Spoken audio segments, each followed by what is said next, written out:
Yun, dito na naman tayo. Ito yung mga jet fighter natin. Pinalitan ko na ng Ferris Probiotic Lasani yung panubigan nila. Yan, alas 10 na. Tinanghali na, tirik ang araw. Ngayon sila 30 of 30 pa rin. Kaya pakinggan nga muna natin sila ng matinding chicha nila. Breeder mix ni ni Wingmaster. Yan O, konti lang, tigkakalating kutsara lang sa umaga. Yan, dami. Kantakan na naman, Dambulan. At syempre, sa mga tropang nagtatanong, may tropang katanungan na sulyapan. Ayan yung daw, pagkakaintindi ko dun sa homing instinct at survival. Ayan pagkakaintindi ko dyan, tropa, ganito lang, simple lang. Maganda nga yung homing instinct ang i-develop sa mga ibon. At yun talaga ang dinidevelop natin. Kaya natin kinakarera yung mga yan, di ba? Kung sino yung mga mananalo't dudulo, lumalaban hanggang dulo, yun yung pinaparami natin yung lahi. Ayun, kasi yun naman talaga ang kailangan sa pagkakarera natin. At yung survival, ibig sabihin, yun yung tawag dito, magaling sa wild.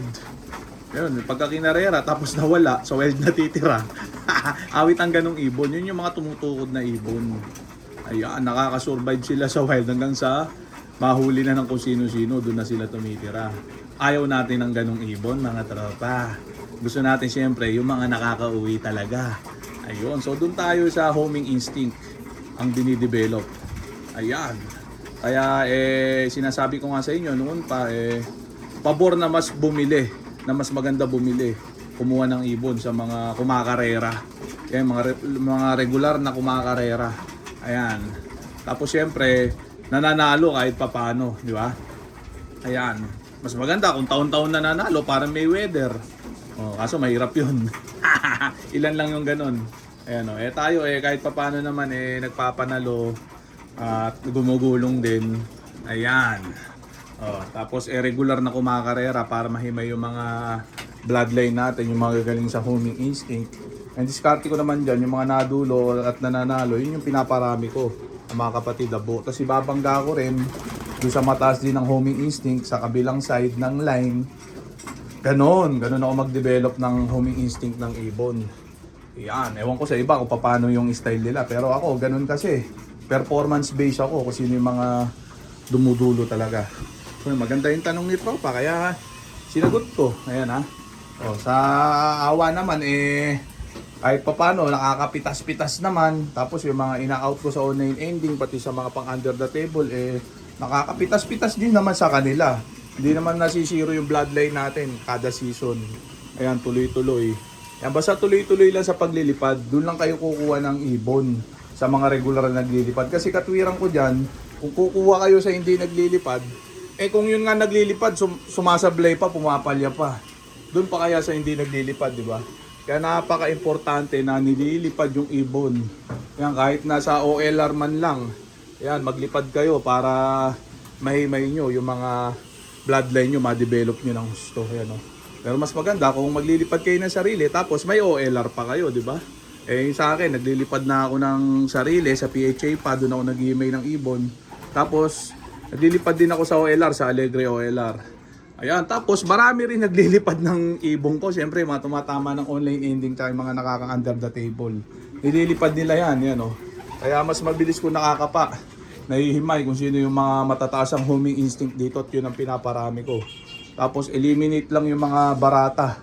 Ayan Kailangan marunong ka mag-eliminate ng ng mga mabilis mawala na ibon, na lahi. Ayan Kailangan pagsablay yung blend. Eliminate agad, huwag nyo nang patagalin sa loop nyo. Ayun, pag napatunayan yung mahina ang homing instinct, pass na dun.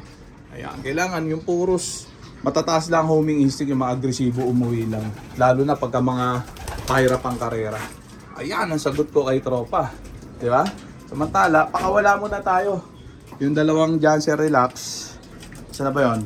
Mawala na naman to Ito, dalawang aswang line. Ayan, check natin. Ito. Maganda yung tanong ni Tropa, kaya sinagot natin ng maganda. Sana maraming makarelate. Ayan Tapos, saan na ba isa? Ayan. Dumi dito. Yung mga membro ng tupad, huwag maarte. Yan ah. Bawal maselan dito sa halop ko. Yan. Pa sa aswang line. Ang ganda na nitong aswang line ko ah. Yan. Si nestmate niya. Ano ba nestmate nito? Awit. Naduling na ako. Marami kasing kakulay at kamukha. Ang aswang line. Ito. Isa. Yan. Ito ba yun? No? Ito nga. Ayan, 4 lang. Ayan, check natin sila. Kung paulan na natin, baka mabalis pa. Ayan. Ayan, sige. Ayan, ganda ng weather, oh. Ayan, binartulina ko na yung yung dalawang pinaronda ko kapon na kasama nila. Dahil matikas nang umikot yan. Lumipad yung itim, yung aswang line, no? Ayan, antabayanan natin, ha. O, comment lang kayo, tanong lang kayo. Pag malupit yung tanong nyo, di-discuss natin yan, sagutin natin na malupit yan. Yung aswang line, no, nahulog. Yan ka, yan, oh. Lakot ng playground nila dito, eh. Yan, kaya walang pagkawala din, eh.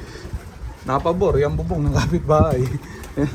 Oh, Spider-Man si aswang. Ayan sila, ganyan lang, simple sistema. Ayan. Oh, di ba? Puro Bartolina mode na to mga to. Tapos yung 8 na bagong kakyat, reviewing ko na yan mga yan, baka bukas.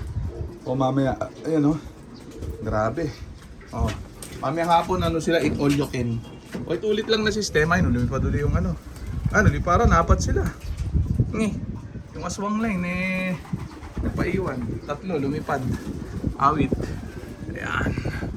Mabilis titibay itong 4 na to Mabilis mababartulina yun. Lumapo na yung bucha. Aswang. Yung dalawang Janssen Relax, nasipag talaga lumipad yan. Ano? Wala na yun. Lumipad na naman. Baka mabarata na naman. Ayun. Dapo. Yan. Dapo. Yan. Yan. Ganyan lang. Hindi pa pwede bartulina itong mga to. Mga barata pa. Mga ilang araw pang rondahan yung 4 na yan. Saan natin ibabartulina para pagpalayan na. O yung online ending natin, bukas na laban. Onting slot na lang available. Kaya mag-message lang para makahabol kayo sa talpakan natin. Mapasok kayo sa Maywagan GC natin. Yan. Mamaya subukan ko mag-upload ulit sa FB page natin para pagpalain na. Ayan, grabe. O tanong lang mga tropa. Comment lang. Ayan 30 piraso, panorte natin PHA. Tapos abangan nyo yung mga bubunuin ko na pang south naman sa June.